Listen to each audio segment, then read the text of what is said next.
one day we were thinking,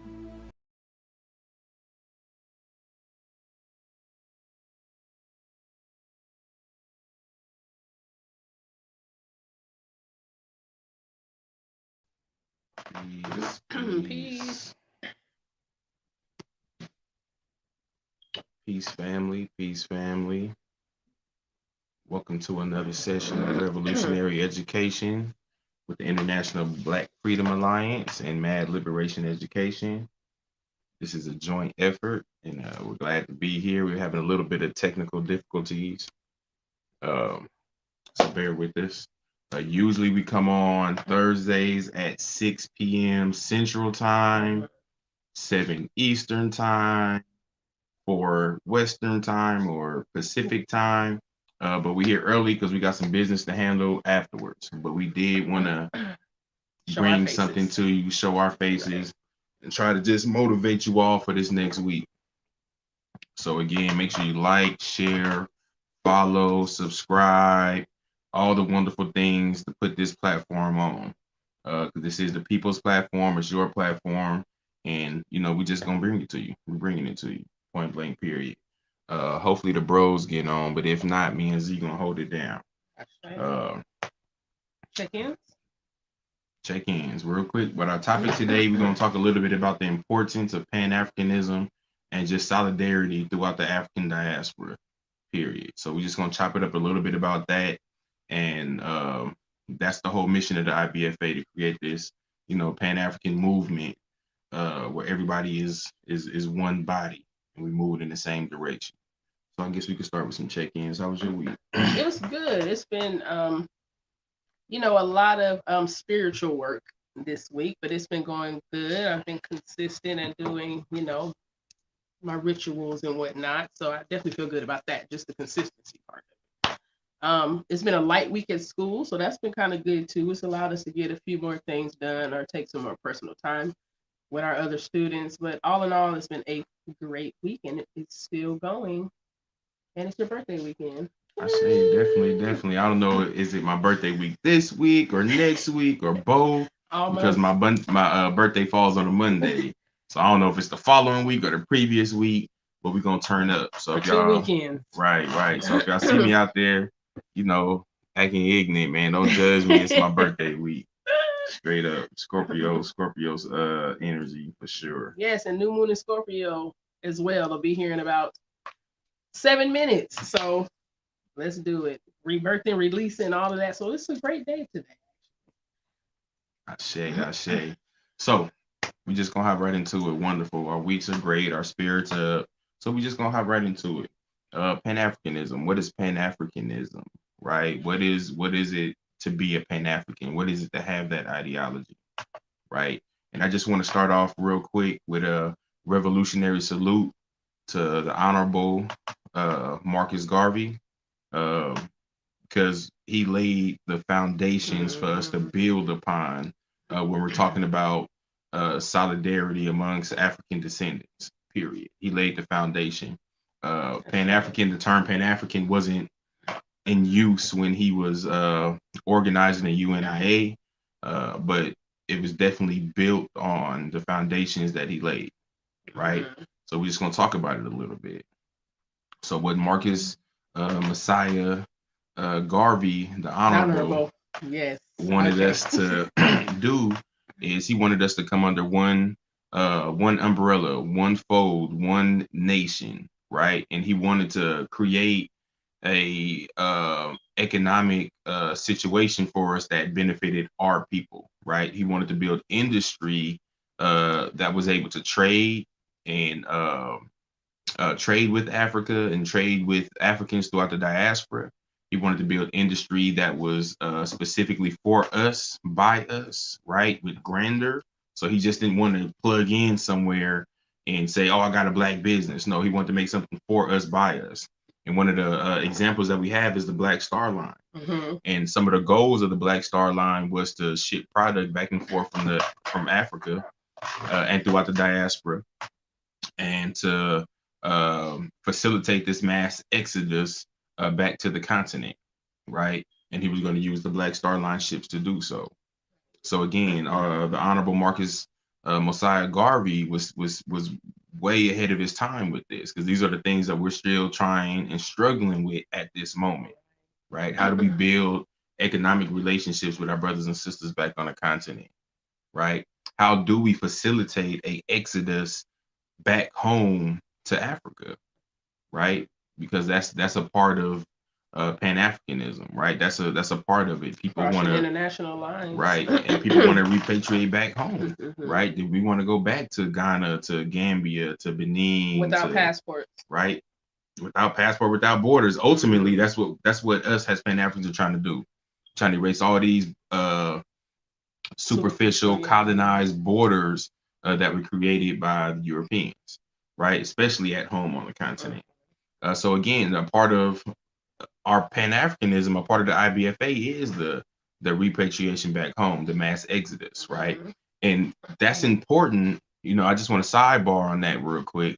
But that's important because there's a mass exodus out of Africa happening right now that nobody talks about, right? You have plenty of genius Africans that can benefit Africa, but just like us at home, you know how we leave our home and we go benefit the West if we in the South, or we go benefit these the dominant societies, institutions. That's the same thing our brothers and sisters on the continent do, right? They make their way to Canada, Europe, and America, and they are satisfied with sending monies back to their families at home, whereas their physical bodies on the continent is way more important, right? Or using those skills that they've obtained to be able to go to America to become a doctor, using those skills at home is imperative, right? But we have a mass exodus, right? Because of the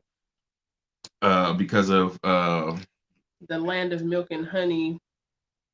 What would you call philosophy, it? Ideology, right? So they go to America for better opportunity. They go to Canada, they go to Europe for better opportunity, but they're also taking their genius, their labor, their ideas, and they're benefiting that society, right? So we have a mass exodus going on right now on the continent, and we can fill that void, right? We can literally fill that void with people from the diaspora going back home, right? And I'm not just talking about people from North America.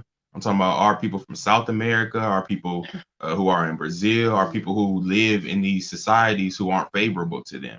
Right. Right. And most of those societies that aren't favorable to them are Western societies, or societies that have a heavy Western influence within them. Right. So even when we talk about the marginalized people in South America, right, our Africans, our dark skinned the dark skinned counterparts of those people have it worse, right? And I'm talking about from Brazil. I'm talking about even on the continent, you know, in East Africa, there's colorism going on. And if you can see the darker, even in Sudan, you know, the South Sudan are the darker people and they get it the worst, right? So on and so forth. So again, I'm just saying that to say that there's a need for Pan-Africanism, right? There's a need for all of us to come together and have one goal and one aim, period. You know, those are prophetic words by Marcus Garvey. Right. So there's still a need for that, right? And when we talk about Pan-Africanism, of course, we're talking about in politics, right? So becoming Pan-African with our politics, becoming Pan-African with our ideology, becoming Pan-African with our spirituality, our way of life, our way of life, right? Our everyday way of living, not just during meeting time or when it's time to protest or whatever. It's an everyday action. That's revolutionary. Ashe.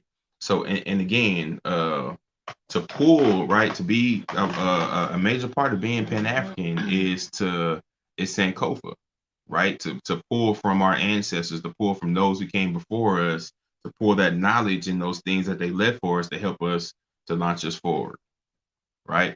So that's a goal. So in doing that, we have to be African-centered, and we have to promote African-centered ideology, African-centered principles. We have to promote African-centered politics, right? And that doesn't mean dressing up as African. That doesn't mean you know what, you know how again, it doesn't mean superficially being African on the outside, right? It means Ubuntu. It means I am because we are. Right. as it relates to our people with our skin complexion across the diaspora, whatever you may call yourselves, right? So even our lost brothers and sisters who are anti-African, right? Who say, "Oh, we ain't African, we ain't this, we ain't that." You still fall up under this umbrella, right? Because when we make moves, you're gonna be affected, right? Or when they make moves on us. Or when they make moves, you're gonna be affected. They're not gonna say, "Oh, Mhm. brother, what's your ideology? Right. Are you black? Are you African? Are you Moorish? Are you Hebrew? Are you this?" They ain't Mhm. gonna ask that, bro. You're gonna be associated by skin tone, by skin color, and that's throughout the whole world. Again, there's a need for international solidarity amongst the Africans in the diaspora, and I can't say that enough. And hopefully, Right. with the IBFA, we can facilitate that, man. We're trying to launch a movement. We're trying to launch an international movement that touches different spaces, different continents, different countries. Right. Speaking of international solidarity, November 2nd, 1979, Assata Shakur, escaped prison. That international solidarity kicked in right there. She is in political exile, but she's living. You feel me? She's not over here in the belly of the beast. So, and there's many others in political exile as well. She's just one of the most famous ones. But that's where those political and international ties and connections come into play. I say. So again, man, how do we practice Pan Africanism? How do we come together? The first thing that we would like to see is us to bring back these Pan African conferences, right? These Pan African conferences with action, right? So if we're coming together and we're having these conferences and we're laying our issues out on the table and we're laying solutions out on the table, and we could go accomplish those solutions during the year. We come back for an update and do the same thing until our problems are solved, right? And this needs to happen on a at home and abroad, right? So this needs to happen here in North America. We need to be having these Pan African conventions, and we need to have these international Pan African conventions. Um, one thing about being Pan African here in America is that we are in the belly of the beast, right? Our main enemy of Pan Africanism is Americanism, capitalism, right? So those are the ops, period. And we're here in bed with the ops. We're here in bed. We have to feeding them. We feed them. They feed off of us, right? So we have to uh, us Pan Africans here in North America. We have to fight harder for a Pan African society than any other Africans in the diaspora, right? Because they're still more attached to what you call the old ways than we are over here in the, like you said, belly of the beast in North America. They still held on to traditions and ceremonies, rituals, all of those things. So we're definitely more scattered here in the US of A. Yeah, definitely. It'd be much more easy for us to go to Jamaica and push a Pan African ideology and the masses accept it, right? And we can see that through Rastafarianism and just the culture over there in Jamaica. If we went to Brazil, right, we wouldn't have to go to the black folks and preach and try to sell them Pan-Africanism, right? Because they already believe in it. They already have those cultural ties. They're already using Sankofa and Ubuntu, right? It's us over here in the belly of the beast who have that issue, right? Even in Europe, right? In Europe, uh, uh, people, melanated people who are born in Europe still have close proximity to a lot of Africans who immigrate over there, who migrate over there, right? And they're still able to be more attached to the culture than us here in America. So us here in America, we're the ones that we have to convince that Pan-Africanism can get us free, right? We don't have to convince the rest of the world. They waiting on us, right? They welcome us any space that we go to, even if it's not black spaces, if they're revolutionary spaces, they welcome us with open arms, right? And some of the questions is like, man, why y'all not going harder? When Z was when she went to New York, man, and she was breaking bread with the Puerto Rican brothers and sisters, and they knew our struggle well, And again, they empowered us in our struggle, like, you know, because they were fighting Right. to free our political prisoners, right? They had our political prisoners, On their new minutes, African and black right. political prisoners on their mind. And they emphasize New African is what I appreciated. It's like, because, you know, we don't hear that a lot, and people don't respect that when you tell them that's what you are. But under that umbrella, like I said, we are recognized. So we do need to know that. It opened my eyes to people do know what's up, and they do support us. But like Bo was saying, we got to set the foundation at least for people to come over and, you know, assist us with what we, not people, our people, Yeah. to assist us with, you know, taking down the machine, so to speak. Right. And once we put our boots on the ground, man, other countries will follow, right? Once the Africans in America start to uh, uh, rise up, right, man, they'll follow. We saw it with George Floyd. We saw it with Right? George Floyd. We Mhm. saw it with the Ferguson Right. uprising. We seen it with even the LA 92 Right. uprisings, the LA 65 uprisings. Mhm. Those things affected other countries as well. They Children's watch March. the Children's March. Affected South Africa, and yeah. Right. They Mhm. watch and they see what we doing over here. And if we're not doing nothing, guess what? Why would they speak on our plight? Why would they even recognize us over here? We're not even fighting. Right. There's this big thing that we're seeing has uh the same has America's image within the world, right? Has some people that's gonna come and we're helpers, or we want to give handouts, or we just we're coming to take people's self-determination away with handouts, right? Or we have the ability to just give monies to get people out their situations where that's not true. Mhm. You know what I'm saying? We're not trying, us Africans over here in America, we ain't trying to lead the pack. But the way it's set up, we're the ones that ought to, because we in the belly of the beast. Right. And they do expect us to fight. Why would they fight on our behalf, or why would they not integrate into Western cultural society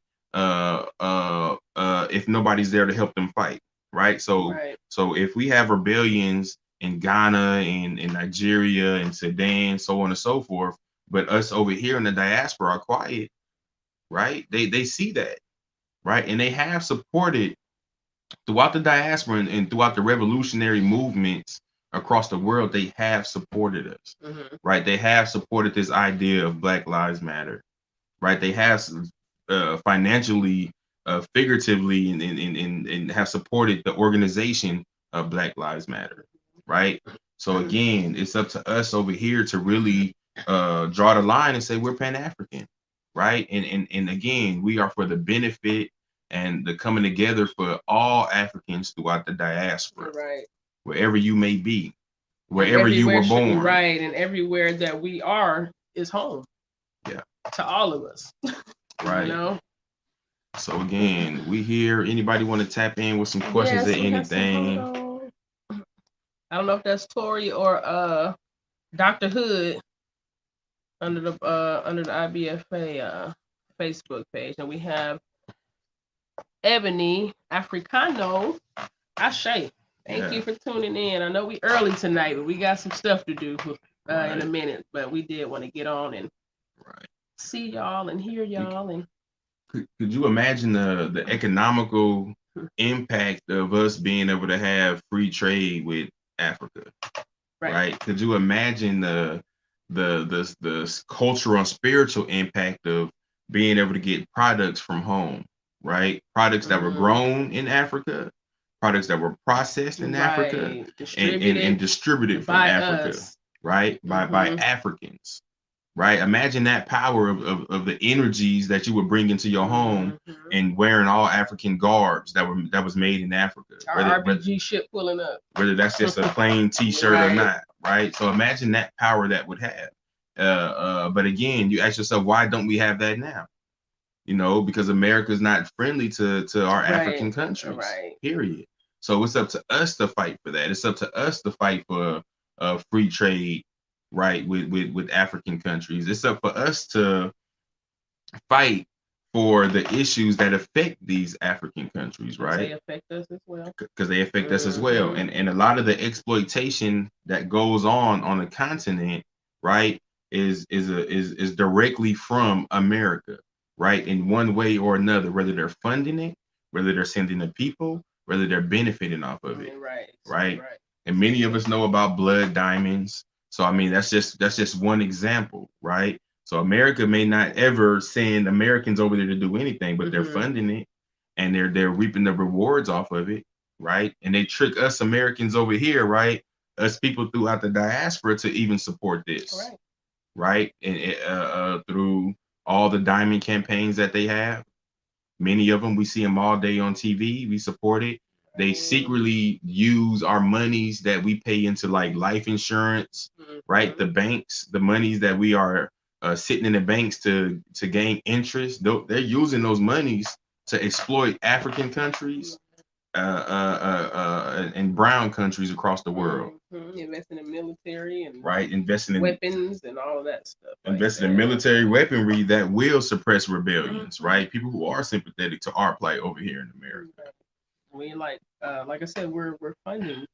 Right. We're funding our own destruction. Put it that way. Right. So some ways we can promote. Let's talk about some ways that we can promote Pan-Africanism and some ways that we can start practicing Pan-Africanism in these moments. Because again, Mad Liberation Education, we're action based. We're talking about making a difference.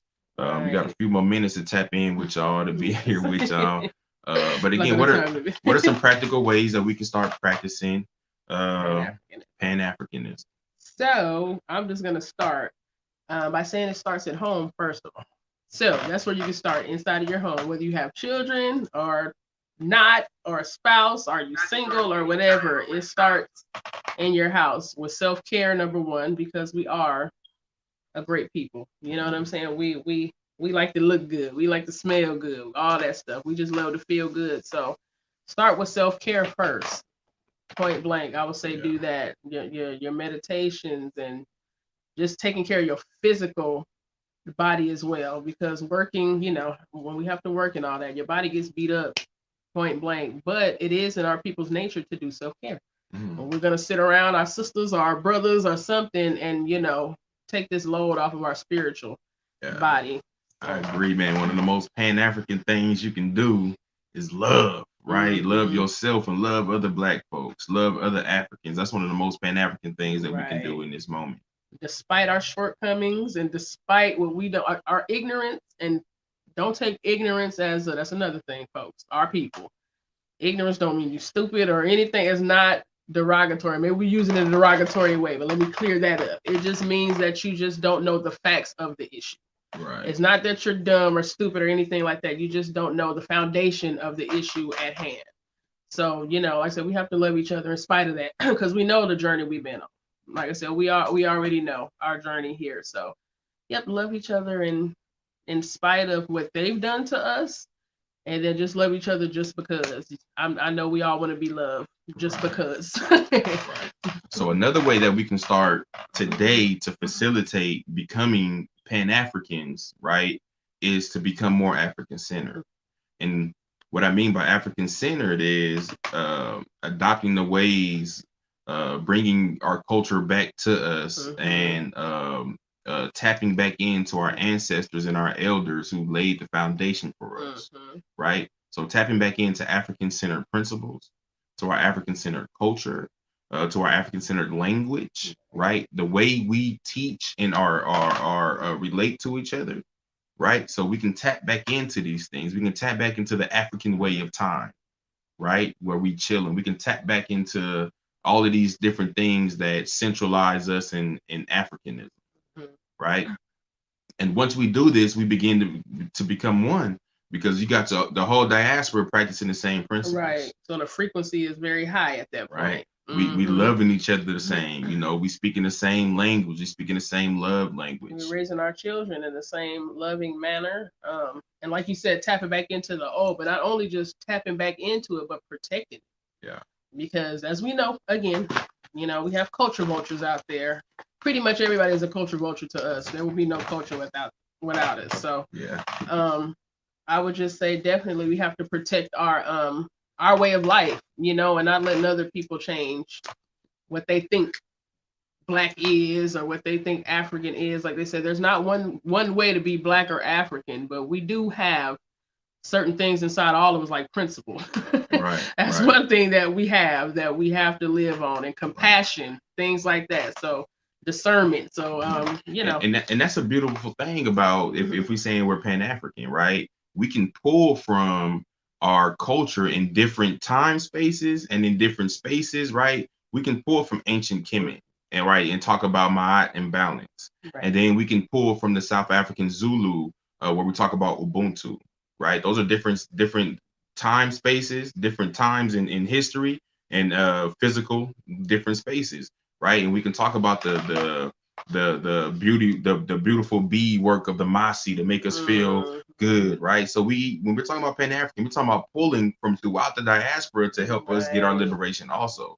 We're not just talking about some monolithic, oh, this is our African religion, or we only practice Yoruba Ifa. No, by no means, right? Because Candomblé has just as much power. We're multifaceted, right? So again, we're pulling from the diaspora to be able to free ourselves. We're pulling the wonderful things that our people have created and left for us to free ourselves today. Right. Another way, again, the ultimate goal of Pan-Africanism is having one aim, like Baba, Honorable Marcus Garvey said, one aim, one goal. Right. And once we start pushing for that, and everybody energy is on freedom, right? Everybody energy is on self-determination, community throughout the diaspora, right? Everybody's energy is on loving each other. We can't lose, right? Our politics will begin to align. Our spiritual selves will begin to align, right? Things will become clearer. We'll be able to rebel against the system like we need to, because it'll be a part of us. We'll say, look, this is a part of my culture to rebel against the Western ways, right? The Western ways of the machine dominating all of our time. Or people trying to take our way of life away. Not necessarily we don't like what you do, but leave us out of it. Because that's not what we want. You know, that's not how we live as people. So, and I want our people to know that this machine doesn't move without us, right? This whole American machine doesn't move without our labor, without our intelligence, and without our monies, our consuming habits, right? This America don't move without it, right? So if we begin to take our labor away from America, right? We begin to take our culture back that they have commodified and selling back to us from America. We start taking our music back from America, right? We can literally have this revolution complete in 20 years. Right. Have our own country. Right. We'll have our own within 20 years if we just take back what America needs from us to continue those wheels going. Right. That's our labor, our genius. They need our culture to sell, not only to sell back to us, but they sell it across the world to everybody else. Our fashion. Right. Our fashion, our music sense. Right.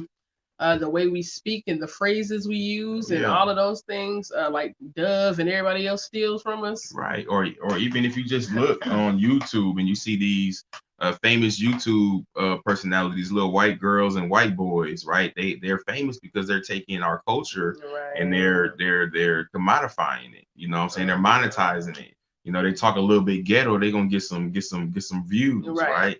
They use a couple words, they dab once or twice, right? They're gonna get some views, right? So again, we see it with what was the big thing? The game that ought to chill Fortnite. Right. How they took all the dances from our culture and they even changed the names of the dances, right? That's a direct, you know, y'all, that's thievery, you know, but there were no such things as copyrighting short dance steps. It got to be over X amount. Anyway, they had some bullshit that they were able to just take these dances, rename them, and the children are like, you know, they don't know where they come from.